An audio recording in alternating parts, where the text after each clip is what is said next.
You are watching the world 24/7 on the NDTV network. I'm Parmeshwar Bawa. We've got an action-packed bulletin lined up for you. Let's begin with the top stories you need to know. Astronauts Sunita Williams and Butch Wilmore have returned home safe and sound after their 8-day mission to the International Space Station turned into a 9-month-long ordeal to bring them back. Russian President Vladimir Putin has agreed to temporarily pause attacks on Ukraine's energy infrastructure, but he has rejected a broader US-backed ceasefire in a rare phone call with US President Donald Trump. Donald Trump's administration has released what it said were all of the government's classified files on the 1963 assassination of President John F. Kennedy, making tens of thousands of pages of unredacted records available to the public for the first time. In an extraordinary display of conflict between the executive and judiciary branches in the US, Supreme Court Chief Justice John Roberts rejected calls for impeaching federal judges shortly after Donald Trump demanded the removal of a judge who ruled against his deportation plans.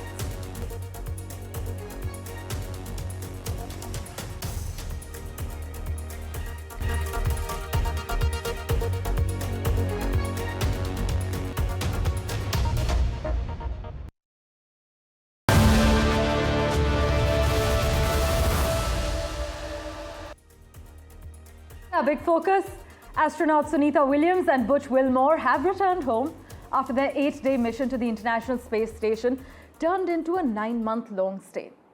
Now, that journey home took about 17 hours. They flew on a Boeing Starliner to space last year on the 5th of June, and they returned in SpaceX's Dragon spacecraft this morning for us in India. Steve Stitch, the manager of NASA's Commercial Crew Program, has said the incredible adaptability of Sunita Williams and Butch Wilmore in pivoting from serving on what they thought would be a short-term mission to actually becoming long-term members of the ISS crew is a good sign of astronauts' preparation for future space exploration. In fact, he mentioned, in particular, possible harsh missions to the surface of Mars, as well as missions to the moon. In fact, NASA officials have continued to emphasize that they see value in having multiple commercial contractors working to transport astronauts back and forth to the International Space Station, and that both Boeing and Elon Musk's SpaceX are important partners going forward. Now, you must note that a reporter finally asked NASA officials the obvious question: how did the rhetoric about the astronauts being stranded in space from people like Elon Musk and Donald Trump affect NASA and the actual mission? Well, the manager of NASA's Commercial Crew Program, Mr. Stitch, mildly spoke about this question. He answered saying they looked for opportunities to bring the crew back when it was safe to do so. However, in the latest development, Elon Musk has revealed that the Biden administration turned down his offer to get the stranded astronauts back home sooner. In fact, he said it was rejected for political reasons.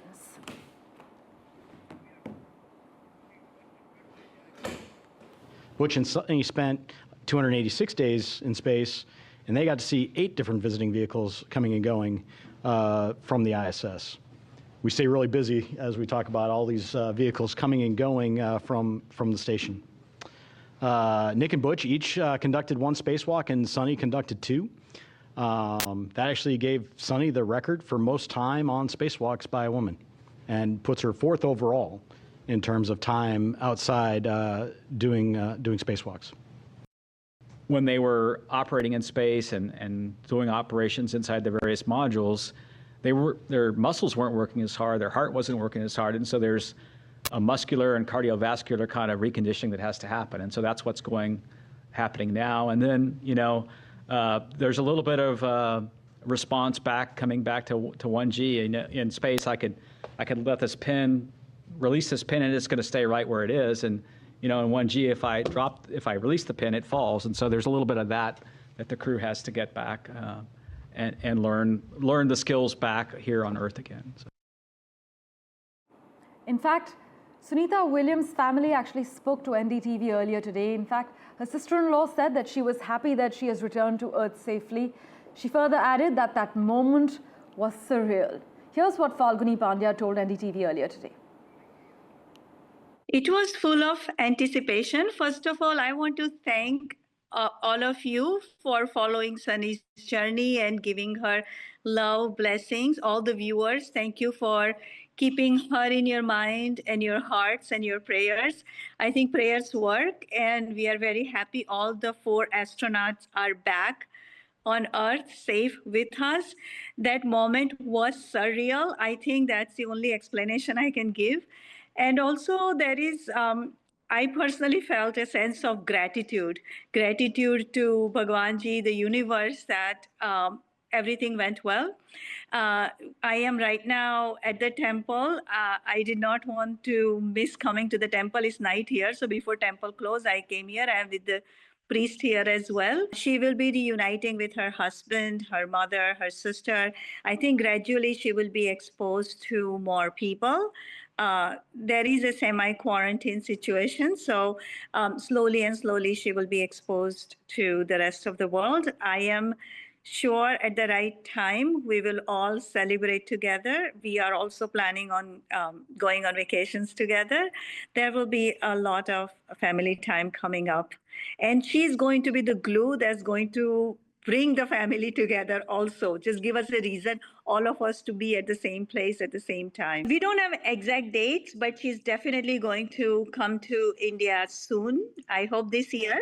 Prime Minister has very much asked her to come, and she feels India is, India is her father's ancestral land, and she's very connected to India. She feels the love from India and Indians, and I know she will come back. It's just a matter of timing and schedule and logistics. Well, after touchdown, before the safety officers reached that Dragon capsule, an unexpected welcome for the astronauts came from a group of dolphins earlier this morning. Pallav sir has been tracking all the latest developments, keeping a fine eye on all that's been happening. He's with us in the studio at the moment for a quick update. Pallav sir, describe what that moment was like for you earlier this morning for us. Oh, it's a fascinating moment to see the SpaceX Crew Dragon land in the Gulf of America. That's what it's called now, and that's what we will call it. And to see that the SpaceX Crew Dragon had a safe, correct splashdown and a recovery, and the 4 astronauts came out healthy, was a beautiful moment. There was a lot of anxiety in the world and in the population at large as to the health of astronaut Sunita Williams and astronaut Butch Wilmore. Both came out healthy. Sunita waved, smiled. Butch Wilmore even stood up after he came out of the space capsule. So a wonderful feeling that a long, unpredictable mission has come to an end, and astronaut Sunita Williams will get on to the work of getting the Boeing Starliner back in space. That is what NASA has announced in their post-splashdown press conference. She will be back. She'll be united with her family for after 2 days or so, and then she will go on some time off. But ultimately, she is a professional astronaut. She displayed that professionalism all through her long 286-day stay, and she came out happy. Others were very unhappy about many things, and there were lots of politics around this space mission. Yes. Republicans and Democrats clashed. President Biden and President Donald Trump had their swords sworn at each other.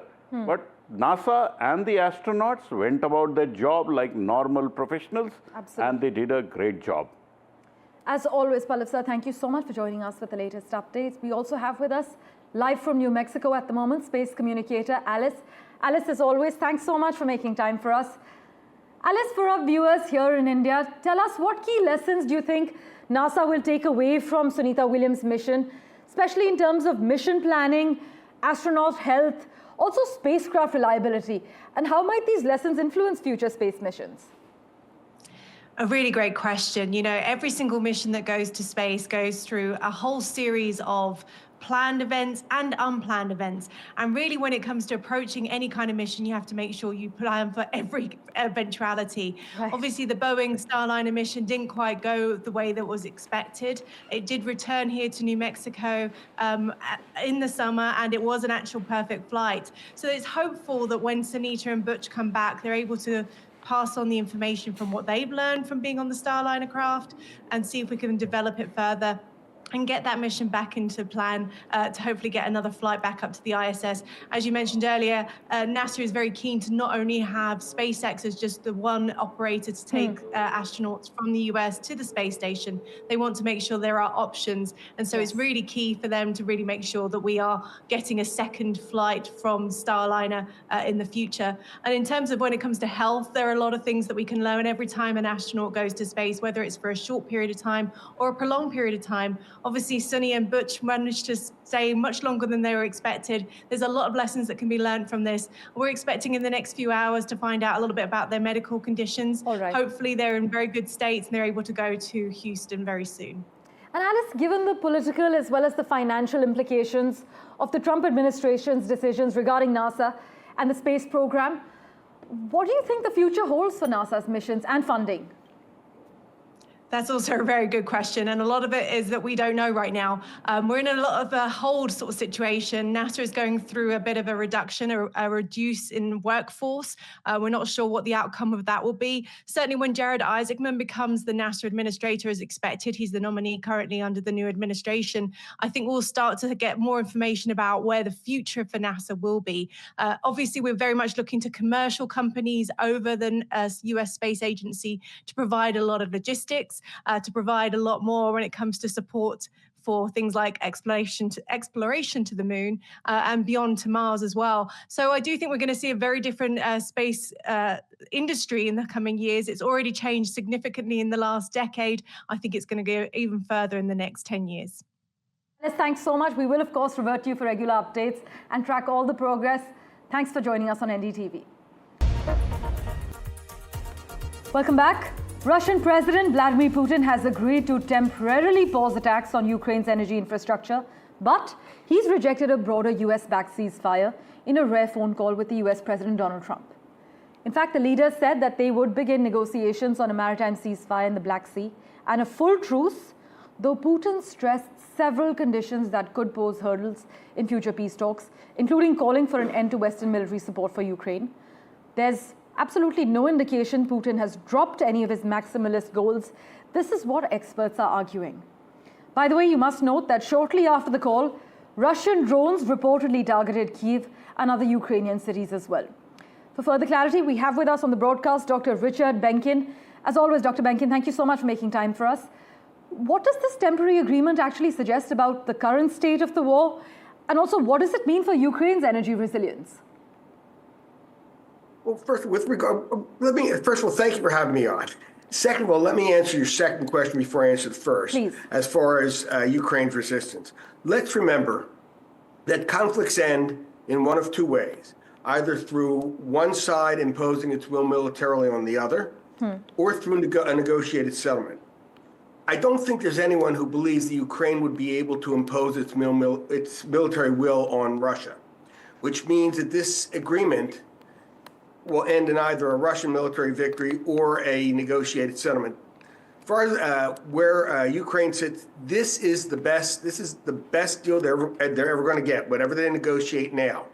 And I think what we're seeing, if you think back to the dust-up in the White House between President Trump and President Zelensky, I think we're seeing that, in fact, the relationship is not as rocky as it appeared in public, that in fact there are ways that President Putin can aggravate the situation as well as President Zelensky. And it's going to be up to President Trump to find a way to bring these two sides together. And I think, to use his phrase that he used during the Zelensky meeting, he does have all the cards. He has ways to make life very difficult for both parties, right, or he has ways to help both parties make life really terrific for their own people. But the Ukrainian president, meanwhile, has also expressed support for this energy infrastructure ceasefire. Dr. Benkin, what does this then tell us about Ukraine's strategy moving forward? I'm sorry, I couldn't quite hear. I'm saying that Zelensky has already expressed support for the energy infrastructure ceasefire. So what does this indicate about Ukraine's strategy going forward? Thank you. And again, my apologies. Well, I think, again, Ukraine is going to have to recognize that it's only going to be able to do so much, no matter what President Putin or Russia does. For instance, we know that the Russian territory Ukraine had previously seized during the war is now down to something like 50 kilometers. Right. It's shrinking. And I think for the best thing for the people of Ukraine is for there to be that negotiated settlement. However, an important part of that settlement has to be those security concerns, which are going to run smack dab against those maximalist demands, as you characterize them, of President Putin. He's going to have to get some sort of security guarantees, whether militarily or with the presence of U.S. companies in Ukraine. And he's not. I cannot imagine Ukrainians agreeing to totally disarm. Absolutely. So, yeah. So, well, so let's wait and watch how this unfolds, Dr. Benkin. We will, of course, revert to you for regular updates, but thanks so much for joining us. Thank and you. in staying with updates from the United States, a new trove of government files about the assassination of President John F. Kennedy was released to the public under an order from Donald Trump. Scholars hope the flood of papers will resolve or at least shed light on the final questions about an event that traumatized their nation and remains the subject of conspiracy theories even 6 decades later. Donald Trump, in teasing the release, said there would be no redactions, but an early review found that some information appeared to have been blocked out.